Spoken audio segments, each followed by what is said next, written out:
was there's a lot to talk about with Game 1. I'll just talk about the quality of it for a second. I thought the game was a hell of a game. It was an old throwback game. I know there wasn't a ton of offense and everything else, but it was a hard-hitting game. It was a wonderfully played defensive game on both sides. It was tremendous drama in the fourth quarter.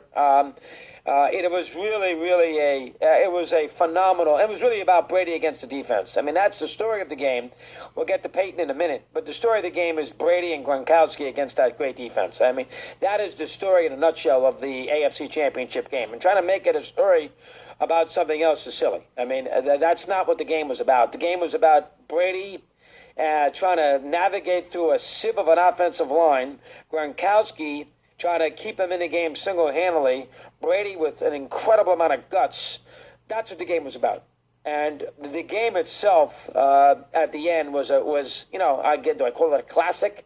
Is it the greatest NFL championship game I've ever seen? No, but it was a wonderful 3.5 hours of television, a game that you didn't want to end, is what it was. And that's the best you can say about it. It was a game that you didn't want to end. Sometimes when you go to a great movie, it's a movie you don't want to see the movie end. Last night was a game you didn't want to see the game end. It was that good a game. Let me do the Manning thing first because that's important. Then I get into the specifics. Listen, Manning has done a superb job of doing and saying all the right things since he's been back here from the injury in that San Diego game to secure home field in Week 17. Let's say that right out of the gate. He said the right things for the first time in his career. He's being carried instead of having to carry, and I think you have to give Manning a break on that. In past years, he never necessarily had the complete team, partly because of the way they played and everything else and all the money that was invested with previous Colts teams offensively.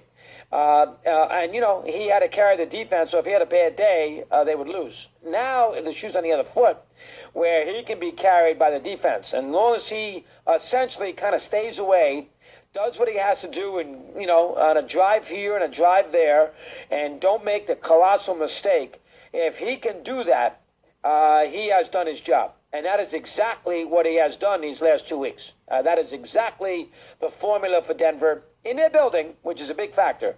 But that is exactly what he has done, and that's a good reason why the Broncos are where they are here today. I'm not sure if Osweiler would have been able to do the same thing. So, at least from a brainy standpoint, I'm not sure if he would have done it. I know he wouldn't have been able to do it. Would he have been able to generate a little more offense because of his better arm? Who knows? But the bottom line is Manning has done a great job from that standpoint. He has. He had a great first drive yesterday. He made a nice throw to Owen Daniels on the second touchdown, which was obviously set up by the interception by Von Miller. He got the ball at the 15-yard line. Outside of that, Manning did nothing in the game. Now, listen, he didn't have to do a lot in the game. Stay away from the big mistake. The scramble was an important play because it set up field position, which got him a first down on 3rd and 10, third quarter. But overall, his job was just not lose the game. Get him in lead, he did. Make sure they have a chance to score again. He didn't botch that. He certainly didn't. And then, for the most part, step aside and let's see if we can win it with our defense. And that is exactly the formula that works. So I understand, and I get it, that everybody wants to make this about, and listen, he's earned it. He's 39 years of age. He's the oldest quarterback of all time to play in this Super Bowl. It would be a wonderful cap to his career to win number 2. It would change in a lot of ways. It would change the story. It would change the lesson. It would, change the ending specifically. He walks out with his second Super Bowl, meaning an awful lot, because people 30 years from now are not going to remember that, Manning was essentially, a placeholder for this Denver team. They're just going to remember that he won 2. Elway in that first Super Bowl that he won, Terrell Davis won the game. It wasn't Elway. He did nothing in the game. Terrell Davis won that game. I was there against Green Bay. Now, Elway played good in the second Super Bowl. After when he retired. But in the first one, he hadn't won one yet. Elway did nothing in the game. Nothing. Threw for 108 yards. He threw nothing in the game. Terrell Davis won the game. And in a lot of ways, Manning is at that point of his career. He's kind of in the same boat. But that's okay. He's allowed to. He's earned it.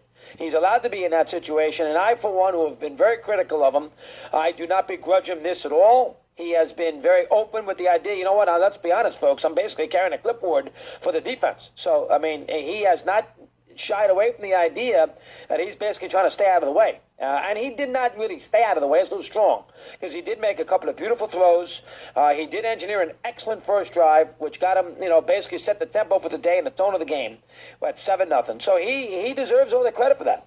And he made enough little play here, little play there to make sure they kicked the field goal, to have a scramble for a first down with set up field position. He did enough good things in the game. I know he did nothing in the fourth quarter when the game was there to be lost. But, for the most part, Manning did what he was supposed to do. So we give him more the credit. And he is going to be, inevitably, this big storyline in 2 weeks. Him and Newton are the storylines of the game. You could sit there and say anything you want. Otis quarterback, Youngers quarterback, Cam's time, Manning's pass time. This is the story of the day. You're going to hear it's all about Newton, it's all about Manning in Super Bowl 50, which we'll get to. We got 2 weeks. We'll get to that. As far as the game strategy was concerned yesterday, which I find more intriguing anyway at the moment, anybody who has an issue with Belichick, now, you want to kill Belichick about his offensive line, go right ahead. I don't have a problem with that. But I wouldn't kill him. But if you want to, the offensive line was awful. And, maybe he's got to do a better job of keeping, the whole team in the backfield so Brady can stand. I don't care if it's one receiver he's throwing to. Geez. But having said all that, as far as a strategy scenario is concerned, I thought Belichick did a superb job. First off, that was a great challenge in the first half. Worth a challenge, but he threw it late. It was close. I was surprised that Hockley ruled it a lateral. They ruled it on the field, not a lateral. So I thought maybe they would leave it that way. And Carey thought the same thing. And Mike Carey stinks anyway, but he thought the same thing. And as it turns around, Hockley ruled for the Pats. So that was a great challenge by Belichick. He saved all his timeouts, so he had plenty of timeouts to work with at the end of that game, which obviously was a factor. And the second thing, and he did a great job defensively, because let's face it, the Patriots, the Broncos did nothing. Broncos had one drive, is what they did. They had one drive in the game because their second touchdown was the result of a turnover deep in their own end at the 15-yard line of New England, and they kicked 3 field goals. That's 2 field goals. They won 20-18. They had one great drive. They had a touchdown from the short end of the field at the 15. They kicked a long 52-yard field goal, and they kicked a 37-yard field goal. That is basically Denver's day. So his defense did a superb job. Superb. I don't have any problem at all with the strategy on the timeout, on the not kicking field goals. Okay, now you want to tell me, I've looked at it 3,000 times, and I know people are yelling and screaming about this, and maybe they think he should have taken the 3. Now listen, 2 things. First off, the first thing to say is you can't blame the game on Gostkowski, okay? I know he wants to blame the game on himself. I don't know if he thinks he's going to get a medal in New England if he takes the hit, whatever the case might be. Extra point at 7-6 in the first quarter cannot determine a game. Now, if you miss the extra point last possession of the game, well, that's a different story. When you miss an extra point at 7-0, you cannot sit there and tell me that determines the game. That's the first thing.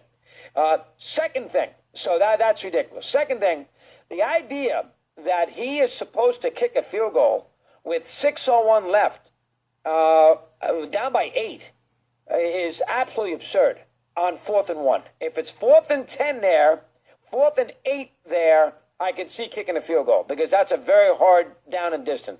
At 4th and 1, when you're at the 15-yard line, even if you don't get it, you're still right in the game. You have to go for the first down. Now, I don't love the play call, the little backward lob to Edelman. He got tackled for a 1-yard loss. I don't love the play call. A little too tricky for me, but the ball's in the air forever, so even if you were full defensively, you had plenty of time to react to it. But as far as the actual decision to go for it there, no problem whatsoever. You have